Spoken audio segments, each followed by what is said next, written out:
sampah.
Sudah.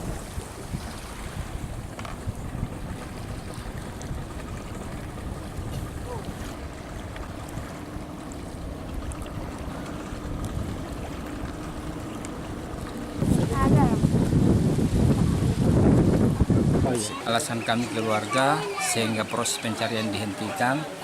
Yang pertama, karena proses kegiatan pencarian ini sudah dilakukan dalam kurun waktu 3 hari ini. Namun dalam proses pencarian itu tidak ada titik-titik terang untuk kami dapatkan kakak kami yang tercinta itu. Kami sekeluarga sudah ikhlas. Mungkin itu kehendak Tuhan. Ya, terima kasih Pak. Kalau kita masih tetap berlanjut, tapi karena memang sudah dimintakan untuk keluarga, tadi dimintakan oleh keluarga bahwa mereka mengikhlaskan dan menutup lembaran dari pencarian hari ini Pak. Jadi sudah menutup dari keluarga korban bahwa sudah stop untuk melaksanakan pencarian. Tapi kami dari Basarnas sudah menginformasikan bahwa ke keluarga korban bahwa kalau ada tanda-tanda yang memungkinkan bahwa korban itu akan muncul ke permukaan, kami dari Basarnas siap kembali ke daerah ini lagi.